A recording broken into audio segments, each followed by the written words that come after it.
उत्तर प्रदेश का एक माफिया जिसके ऊपर 60 से ज्यादा मुकदमे दर्ज थे, जिस पर 6 बार गुंडा एक्ट, 8 बार गैंगस्टर एक्ट, 6 बार क्रिमिनल लॉ अमेंडमेंट एक्ट और 1 बार रासुका के तहत कार्रवाई की, जिसने थाने के अंदर घुसकर राज्य मंत्री संतोष शुक्ला की पुलिस वालों के सामने हत्या कर दी। खुलेआम कहता था कि उससे मुख्यमंत्री नाराज नहीं हो सकते। वो अपराधी जो जेल से ही गैंग D124 चलाता था, वो दहशतगर्द जिसने 2 जुलाई 2020 की रात को डिप्टी एसपी समेत 8 पुलिस वालों की अपने गुर्गों के साथ मिलकर हत्या कर दी।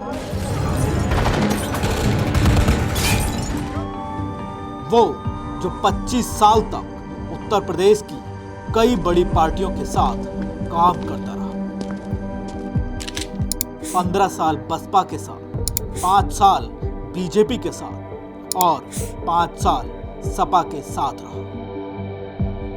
वो जिसके इशारे पर कानपुर जैसे शहर का पूरा चुनावी समीकरण बदल जाता था, वो जिसके डर से रातों रात कई गांव खाली हो जाते थे, जिसका अंत योगी सरकार में उसी कानपुर में गाड़ी पलटने के बाद पुलिस के साथ मुठभेड़ में होता है। और ये कहानी है उत्तर प्रदेश के माफिया विकास दुबे।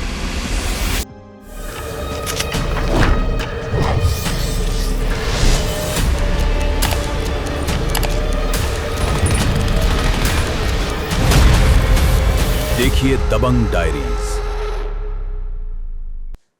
मुझे लगता है कि विकास दुबे की जो कहानी है,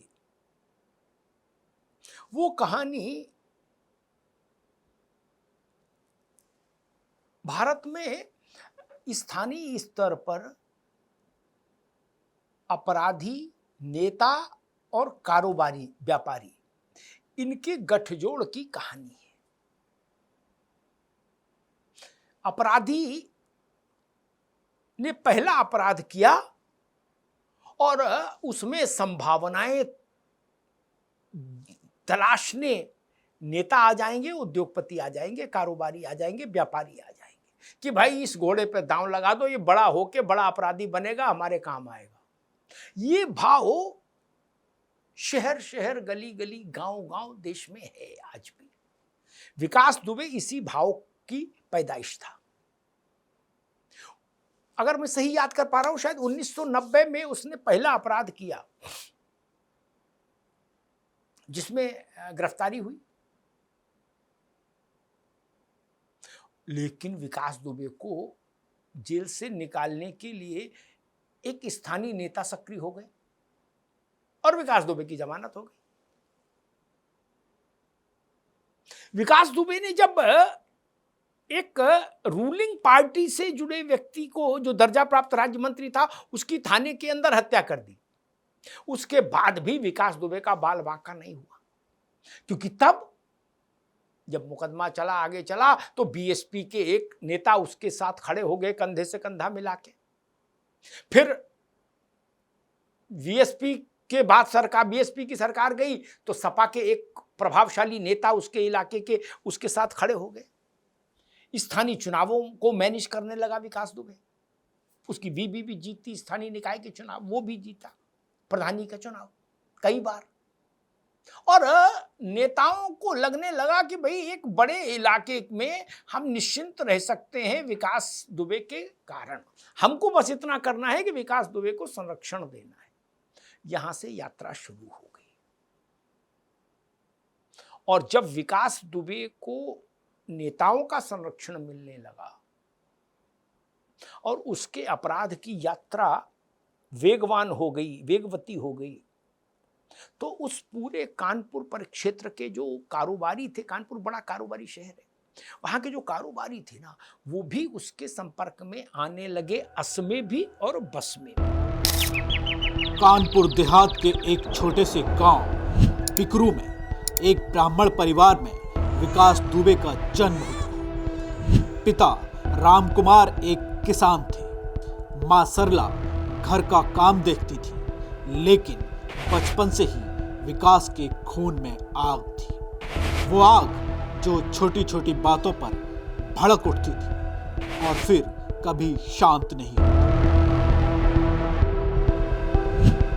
1964 में जन्मा ये शख्स 1990 के दशक की शुरुआत में ही इलाके का जाना पहचाना नाम बन चुका था। उस समय यूपी में मंडल कमीशन की लहर चल रही थी। मुलायम सिंह यादव और काशीराम की राजनीति पिछड़ों को मुख्य धारा में ला रही थी। बंजर पड़ी सरकारी और निजी जमीनों पर कब्जे का सिलसिला तेज हो गया था, जिसके कारण ब्राह्मणों की जमीन खिसक रही थी। ऐसे में ब्राह्मण समुदाय को एक ऐसा चेहरा चाहिए था जो उनकी आवाज बने और विरोधियों को डराए, जिसके लिए विकास दुबे ठीक वही चेहरा बनकर उभरा। और एक दिन उसने एक पड़ोस के गांव तिब्बा नवादा में विकास दुबे ने अपने पिता के अपमान का बदला लेने के लिए नवादा के गांव के किसानों को 1990 में पीटा था। एक तरफ विकास दुबे ब्राह्मण समुदाय से था, तो दूसरे पक्ष के लोग पिछड़े वर्ग थे। आसपास के गांव में कहानी फैली कि ब्राह्मण लड़का पिछड़ों के खिलाफ खड़ा हो गया है। ब्राह्मण बाहुल्य क्षेत्र में पिछड़ों की हनक को कम करने के लिए विकास को राजनीतिक संरक्षण मिलता गया। उस वक्त पूर्व विधायक नेकचंद्र पांडे ने विकास के सिर पर हाथ रखा। विकास क्षेत्र में दबंगई के साथ साथ मारपीट करता रहा। थाने पहुंचते ही नेताओं के फोन आने शुरू हो जाते थे। कुछ दिनों बाद तो पुलिस ने भी विकास पर नजर टेढ़ी करनी छोड़ दी। धीरे धीरे इसने 4-5 लोगों की गैंग बनाई और नाम रखा बुलेट किंग, क्योंकि इसके सारे साथी बुलेट से ही चलते थे। इसकी उम्र 17-18 साल के ही लगभग की रही होगी। अपने 4-5 दोस्तों के साथ मिलकर इसने सबसे पहले एक बारात लूटी थी। इसने अंधेरे में झाड़ियों में कई जगह जलती हुई सिगरेटें खोज दी थी, जिससे कि बस में बैठे बारातियों को लगे कि इसके और भी कई साथी हैं जो झाड़ियों में छिपे हैं। इस तरह पूरी बारात लूट ली इसने। विकास दुबे की कानपुर देहात के एक छोटे से गांव में एक अलग ही दुनिया थी। उसके अपराध का साम्राज्य यहीं फैला हुआ। तमाम खबरों के जरिए ये पता चला कि बिकरू गांव की आबादी 4 से 5 हजार रही। 1995 के बाद इस गांव में विकास दुबे के आलीशान घर के बाहर मैदान में एक अदालत लगती थी, जिसमें जज विकास दुबे बनता था। इस अदालत की सुनवाई सुबह 6 बजे शुरू होती थी, जहां एक कुर्सी पर खुद विकास दुबे बैठता था। बगल में 2 बंदूकधारी और लठ लेकर 1 दर्जन से ज्यादा लोग खड़े रहते थे। एक कानपुर के सबसे बड़े व्यापारियों में शुमार एक परिवार है। कहा जाता है उसके कारखाने में विकास की पर्ची चलती थी। जिसको भेज दिया पर्ची दे दी कि उसको नौकरी दे दो तो उसको नौकरी मिल जाती थी, क्योंकि विकास उनकी सुरक्षा की गारंटी हो गया। विकास दुबे ये एक बहुत कॉमन ट्रेंड है भारत में, और यहीं से अपराधी फलता फूलता है। एक और चीज मुझे दिखती है विकास दुबे के संदर्भ में, और वो विकास दुबे के संदर्भ में नहीं, वो मानकर चलिए कि लगभग सभी अपराधियों पर वो चीज लागू होती है। जब नेता आपके साथ आ गया और आपने 2-4 बड़े अपराध कर दिए, आपका नाम भय पैदा करने योग्य के लायक हो गया, और पूंजी भी आपके पास आ गई क्योंकि पूंजीपति आपके साथ जुड़ गए, तो फिर जो सिस्टम है ना, वो भी आपके साथ चलने लगता है अधिकारियों का। ये भी कड़वा सच है। विकास दुबे के साथ उसकी पूरी आपराधिक यात्रा में 90 से लेकर 2020 तक की पूरी आपराधिक यात्रा में लगभग 30 साल की अपराध की यात्रा तो थी ही उसकी, आपराधिक जीवन। उसमें विकास दुबे का सबसे ज्यादा साथ पुलिस के अधिकारियों ने दिया। ये कोई मैं बहुत गुप्त बात नहीं बता रहा, आप उस इलाके में जाइए तो सब बता देंगे। विकास के पास ऐसे इन्फॉर्मर पुलिस में हमेशा रहे जो जिसमें अगर किसी अधिकारी ने विकास के खिलाफ कोई कदम उठाने की सोची भी तो तुरंत वो चीज विकास तक पहुंच गई और विकास ने उसका उत्तर खोज लिया, उसकी काट खोज ली। एसएसपी स्तर के भी 2 अधिकारी इसमें चर्चित रहे विकास के साथ नेक्सस में। और देखिए, जब थाने के अंदर विकास ने दर्जा प्राप्त राज्य मंत्री को मार दिया तो थाने में तो सारे पुलिस वाले थे, अधिकारी और सिपाही सब। एक भी पुलिस वाला विकास के खिलाफ गवाही देने नहीं आया। यहां से आप समझ गए ना कि तस्वीर क्या थी जमीन पर। एक भी पुलिस वाला विकास दुबे के खिलाफ गवाही देने नहीं आया। क्यों? सामान्य गवाह हॉस्टाइल हो गए, समझ में आता है, लेकिन पुलिस कैसे हॉस्टाइल हो गई? इस नेक्सस को समझिए, इस गठजोड़ को समझिए। ये फेविकोल का जोड़ था। 1990 में ही बिकरू गांव के झुन्ना बाबा का कत्ल होता है। कत्ल के पीछे विकास दुबे का हाथ बताया जाता है। झुन्ना बाबा की 18 बीघे जमीन पर कब्जे को लेकर विकास दुबे उनकी हत्या कर देता है।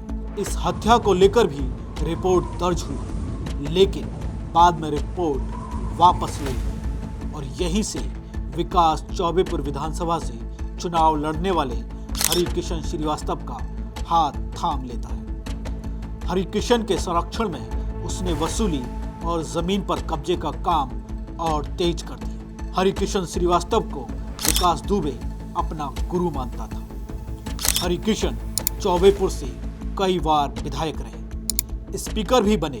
देखते ही देखते विकास की आपराधिक दुनिया फैलती गई। विधायकों, सांसदों का हाथ उसके ऊपर तेजी से बढ़ता चला गया और इसके पीछे कारण था उसका आतंक और उस क्षेत्र में उसकी सियासी पकड़। फिर 1996 का चुनाव आया। एक तरफ हरिकिशन बसपा से खड़े थे तो दूसरी तरफ बीजेपी के संतोष शुक्ला मैदान में थे। उस चुनाव में हरिकिशन लगभग 1200 वोटों से जीते। इस जीत के बाद जब क्षेत्र में विजय जुलूस निकला तो विकास ने संतोष शुक्ला के समर्थक लल्लन वाजपेयी के भाई को बुरी तरह पीटा। इन दोनों को लेकर कहा जाता है कि लल्लन और विकास पहले साथ थे, बाद में कट्टर दुश्मन हो गए और यहीं से खूनी दुश्मनी की नींव पड़ी। विकास का आतंक देखते ही देखते बढ़ता गया। ब्राह्मण चेहरा होने के नाते अलग अलग दलों के नेता भी उसका इस्तेमाल करने लगे। ये वो दौर था जब अपराध में आने वाले युवा सीना चौड़ा करके गर्व से कहते थे कि पहचानो हमको, हम माफिया हैं। हालांकि विकास ने भी राजनीति में एक्सपेरिमेंट किया, लेकिन खुद विधायक नहीं बना। लोकल स्तर पर रंगबाजी, कब्जे और वसूली जारी रखी। जितनी फिल्मी और दबंगई उसके जीवन की कहानी है, उतनी ही फिल्मी उसकी लव स्टोरी भी है। विकास दुबे की लव स्टोरी को लेकर कहा जाता है कि कानपुर में एक स्थानीय बदमाश था जिसका नाम था राजू खुल्लर। राजू खुल्लर कानपुर का स्थानीय बदमाश था। आपराधिक घटनाओं को अंजाम देते हुए राजू और विकास दुबे 1995 के आसपास एक दूसरे के संपर्क में आए। फिर दोनों जिगरी दोस्त बन गए। राजू विकास के तमाम गैर कानूनी धंधे संभालने लगा। राजू की एक बहन थी जिसका नाम सोनू था। बाद में इसका नाम रिचा दुबे हो जाता है। विकास का राजू के घर आना जाना लगा रहता था और धीरे धीरे सोनू और विकास के बीच नजदीकियां बढ़ती गईं और दोनों को एक दूसरे से प्यार भी हो गया। फिर विकास ने सोनू से शादी कर ली और शादी के बाद विकास अपनी सारी प्रॉपर्टी पत्नी सोनू के नाम करता गया। विकास दुबे को पकड़ने के लिए जब वहां पुलिस गई तो आधी अधूरी तैयारियों के साथ गई, ये तो था ही। और विकास को पहले से सूचना भी लीक कर दी गई, ये भी सच है। लेकिन जब दबिश डालने पुलिस गई तो कहा जाता है 30 के करीब पुलिसकर्मी थे, उसमें भी बहुत सारे डरपोक भी थे, वो भाग भी आए थे जब वहां से गोली चलने लगी। और विकास की ओर से करीब 60 लोग थे और पुलिस को घेर लिया। जो नहीं भाग पाए वो मारे गए। 8 लोग मारे गए थे, जिसमें एक डिप्टी एसपी स्तर का अधिकारी भी था। और उस अधिकारी को विकास ने खुद मारा था, कुल्हाड़ी से उसके पांव काटे थे। बहुत दर्दनाक मौत दी थी विकास ने उसको। अब विकास को यह सूचना समय से पहले किस पुलिस ने दी होगी? पुलिस के ही लोगों ने दी होगी ना, कि आज खतरा है। तो उसने फैसला किया कि हम खतरे का मुकाबला करेंगे और पुलिस हमको पकड़ने आ रही तो हम पुलिस को मार डालेंगे। यह दुस्साहस था। 8 पुलिस वाले शहीद हो गए और रातों रात विकास दुबे भारत भर में कुख्यात हो गया। भारत भर में इस कांड की गूंज हुई। बड़ा कांड था, बीभत्स कांड था। सत्ता की हैसियत को चुनौती देने की कोशिश की गई थी। योगी जी की सरकार बन चुकी थी, उत्तर प्रदेश का माहौल बदल चुका था। मुख्यमंत्री ने फैसला किया कि शासन सबक सिखाएगा।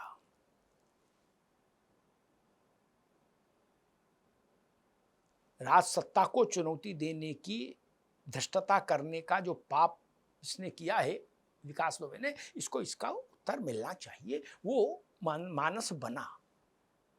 विकास दुबे फरार हो गया। उसकी खोज में यत्र तत्र सर्वत्र छापेमारी हुई, सबको पता ही है। फिर महाकाल के दरबार से पकड़ के लाया गया उज्जैन से। और उत्तर प्रदेश की सीमा रेखा में आने के बाद विकास दुबे ने भागने की कोशिश की पुलिस की पकड़ से, पुलिस पर हमला करने की कोशिश की और उसका नतीजा हुआ विकास दुबे मारा गया, ऐसा बताया गया। एनकाउंटर में मारा गया। अब लोगों ने सवाल उठाना शुरू कर दिया कि जानबूझकर मार दिया, प्लांटेड है ये स्टोरी। ये वो लोग थे जो पुलिस के लोग, जवान जब शहीद हुए थे तो नहीं बोले थे। विकास दुबे मरा तो आंखों में आंसू भर के आ गए थे छाती पीटने। ये वो लोग थे। लेकिन सवाल उठे तो मामला सुप्रीम कोर्ट गया। सुप्रीम कोर्ट ने जांच कमेटी बैठाई, उस जांच 3 सदस्यों की उस जांच कमेटी ने जांच की और जांच करने के बाद पाया कि विकास दुबे एनकाउंटर में ही मारा गया। उसके पीछे उसको मारने की कोई षड्यंत्र शासन का या कोई पहले से प्री प्लानिंग नहीं थी। तब जाके आलोचकों का मुंह बंद हुआ। विकास के साथ राजू खुल्लर की भी ताकत बढ़ती गई। 2000 का वो साल था जब विकास अपराध की दुनिया में पूरी तरह घुस चुका था। ताराचंद इंटर कॉलेज के सहायक प्रबंधक सिद्धेश्वर पांडे से कहासुनी हुई, धमकी मिली तो विकास ने सिद्धेश्वर पांडे को गोली मार दी और ये उसका पहला दर्ज मर्डर केस था। जिसके बाद वो जेल गया, लेकिन जेल से उसने गैंग D124 चलाई। कुछ महीने बाद विकास पर रामबाबू यादव की हत्या का भी आरोप लगा, लेकिन इसमें कोई सबूत नहीं मिला, इसलिए उसे रिहा कर दिया गया। फिर तारीख आई 11 नवंबर और साल था 2001। शिवली थाने के अंदर दिन दहाड़े गोलियां चली। इस ताबड़तोड़ फायरिंग में राज्य मंत्री संतोष शुक्ला की हत्या हुई। आरोप लगा कि विकास के गुर्गों से जान बचाने के लिए संतोष थाने पहुंची, लेकिन विकास ने लॉकअप तक पहुंचकर संतोष शुक्ला की हत्या कर दी। संतोष शुक्ला के गनर, ड्राइवर सब डर के मारे खामोश होकर सब देखते रहे और उस समय 25 पुलिस वाले थाने में बतौर गवाह के तौर पर मौजूद थे, लेकिन सभी अपने बयानों से मुकर गए। विकास दुबे का गांव में इतना आतंक था कि विकरू से 18 परिवार मजबूरन पलायन किए। उनके मकान पर भी विकास ने अपना कब्जा जमा लिया। विकास दुबे गरीबों की शादी में कुछ मदद करके उनके घरों पर कब्जा करना शुरू कर देता था। दबंगई और असलहे के दम पर वो लोगों की जमीन अपने नाम करा लेता था। विकास की दहशत इस कदर थी कि अगर कोई पैसा नहीं दे पाता तो वो अपने गुर्गों से लेकर पुलिस तक उसको परेशान करवाता था। पुलिस की साठगांठ और सरकार के तरफदारों की वजह से अपने काले साम्राज्य का विस्तार बेरोक-टोक विकास दुबे करता रहा। विकास का रसूख इतना था कि 60 से ज्यादा केस होने के बाद भी उसका नाम जिला और थाने के टॉप 10 बदमाशों की लिस्ट में नहीं था। इसका खुलासा मार्च 2023 में एसटीएफ की लिस्ट में हुआ था।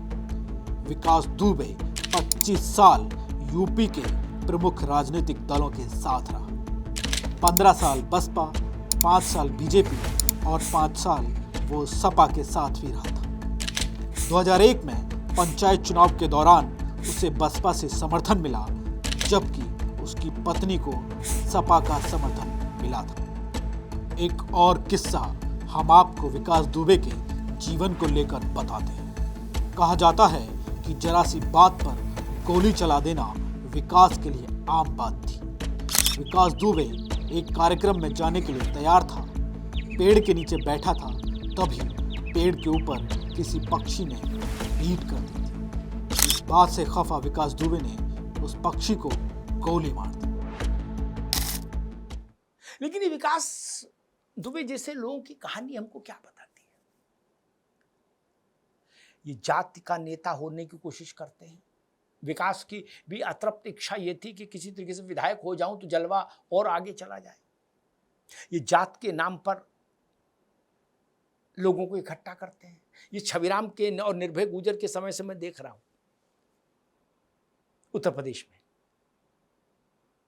छविराम सिंह यादव, छविराम को उत्तर प्रदेश में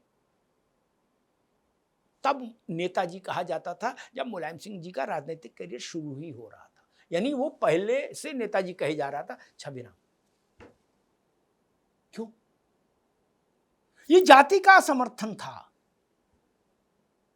निर्भय गुजर, सारे गुजरों का समर्थन उसके साथ है, ऐसी धारणा रहती थी। फूलन के साथ उनकी उसकी जात के लोग, लाला राम के साथ उसकी जात के लोग, बलखड़िया के साथ उसकी जात के लोग, ददुआ के साथ उसकी जात के लोग और विकास दुबे के साथ उसकी जात के लोग। ये अपराधियों ने जात का आवरण ओढ़कर भी बहुत लोक व्यवस्था को नुकसान पहुंचाया है। विकास के मरने के बाद क्या बात कही जा रही थी कि ब्राह्मण मार दिया। ये बात आई थी, राजनेताओं ने कही थी। अपराधी की जात नहीं हो सकती। अपराधी अपराधी है, वो ब्राह्मण हो, ठाकुर हो, यादव हो, मुसलमान हो, इससे क्या फर्क पड़ता है? ना जात ना मजहब। अपराध का कोई जात मजहब नहीं हो सकता। लेकिन विकास दुबे से लेकर घड़ी की सुई पिछले उसमें दौर में ले जाइए तो छविराम तक, निर्भय गुजर, बलखड़िया और लाला राम तक अपराध के साथ जात जुड़ी है, अपराध के साथ राजनीति जुड़ी, अपराध के साथ पूंजीपति जुड़े और अपराध के साथ सिस्टम भी जुड़ा। अतीक और मुख्तार उसका सबसे ओपन एग्जाम्पल है। उसके बाद कुछ कहने समझने को रह नहीं जाता। अदालतें उनके खिलाफ मुकदमा सुनने से इनकार कर देती थी। आप सोचिए कि क्या भय और क्या नेक्सस। उनके खिलाफ कोई गवाह टर्न अप नहीं होता था। वो कहीं अपराध कर देते थे तो पीड़ित पक्ष डर के मारे रिपोर्ट भी नहीं लिखाता था, और लिखाना चाहे तो रिपोर्ट लिखी नहीं जाती थी। ऐसा सिस्टम। विकास दुबे उसका एक छोटा मोहरा था। हमने उससे भी बहुत बड़े बड़े कद के मोहरे देखे। लेकिन ट्रेंड सब में वही, पहला अपराध अपने आप किया, उसके बाद कोई ना कोई नेता आ गया आपकी उंगली पकड़ने, कोई ना कोई छोटा व्यापारी आ गया आपकी उंगली पकड़ने, आपकी जात के लोग आ गए आपको समर्थन देने।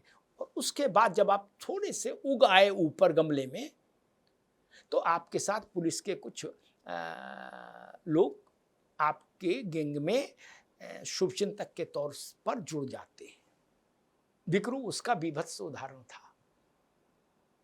बाद में बड़े अधिकारियों ने इस बात को स्वीकारा भी कि पुलिस के अंदर से मुखबरी होती थी विकास दुबे के लिए। अब अपराध का एक अपना सेट पैटर्न है उत्तर प्रदेश में। कम से कम जितने अपराधी हमने देखे अपने पत्रकारिता के दौरान, उन सब के आगे बढ़ने का एक सही तरीका देखा। किसी के ऊपर किसी पार्टी का हाथ तो किसी के ऊपर किसी पार्टी का हाथ, लेकिन ऐसा अपराधी मुझे कोई नहीं दिखा जो बिना किसी राजनीतिक समर्थन और संरक्षण के लंबे समय तक अपराध की दुनिया में जिंदा रह पाया हो। ये बड़ी बात है। अब हम आपको बताते हैं सीओ देवेंद्र मिश्रा और विकास की दुश्मनी के बारे में। ये बात साल 1998 की है। गैंगस्टर विकास दुबे को कल्याणपुर थाने की पुलिस ने स्मैक की 30 पुड़िया के साथ गिरफ्तार किया था। विकास को जब थाने लाया गया तो वो तत्कालीन थाना अध्यक्ष हरि मोहन यादव से भिड़ गया। पुलिस वालों ने चुप कराने की कोशिश की तो वो गालियां देने लगा। देवेंद्र मिश्रा उस वक्त कल्याणपुर में सिपाही थे। देवेंद्र को विकास दुबे की बदसलूकी बर्दाश्त नहीं हुई। उन्होंने बैट से विकास की पिटाई की और हवालात में बंद कर दिया। तब विकास ने देवेंद्र मिश्रा को देख लेने की धमकी दी थी। उस समय बसपा विधायक के अलावा पूर्व सांसद विकास दुबे की पैरवी करने के लिए थाने पहुंच गए। उसके बाद विकास जेल से छूट गए। 2020 में वही देवेंद्र मिश्रा डीएसपी बनकर बिकरू पहुंचे, जो विकास की हर एक गतिविधि पर नजर बनाए हुए थे। लेकिन सीओ देवेंद्र को विकास के लोकल थाना चौबेपुर से सहयोग नहीं मिल रहा था। सीओ अपने स्तर से विकास के किसी भी गलत काम को नहीं होने दे रहे थे। इस बात को लेकर देवेंद्र और विकास के बीच आमने सामने झड़प हो चुकी थी। दोनों के बीच खुन्नस बढ़ती जा रही थी। वही चौबेपुर थाने के निलंबित एसओ विनय तिवारी की गैंगस्टर विकास से दोस्ती गहरी होती जा रही थी।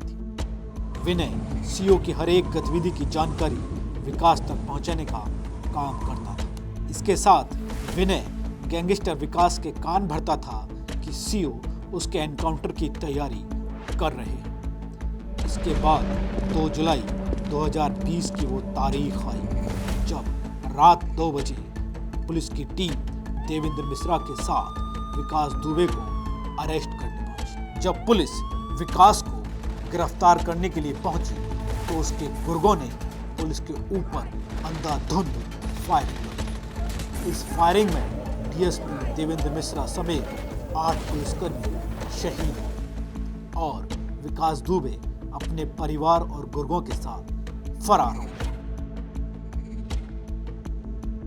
हालांकि राज्य में योगी आदित्यनाथ की सरकार थी, जो अक्सर अपने बयानों में ये भी कहा करते थे कि उत्तर प्रदेश में कोई भी आतंकी, गुंडा, माफिया नहीं बच सकता। और फिर क्या था, इसके बाद विकास दुबे को ढूंढने के लिए एसटीएफ ने ऑपरेशन शुरू किया। इस ऑपरेशन में 3 से लेकर 9 जुलाई के बीच में ही 6 शूटर्स का एनकाउंटर, 45 लोगों की गिरफ्तारी हुई जिन्होंने विकास की मदद की। उनमें कुछ पुलिस वाले भी शामिल थे। इतना ही नहीं, इसके साथ 72 करोड़ की संपत्ति भी जब्त की गई।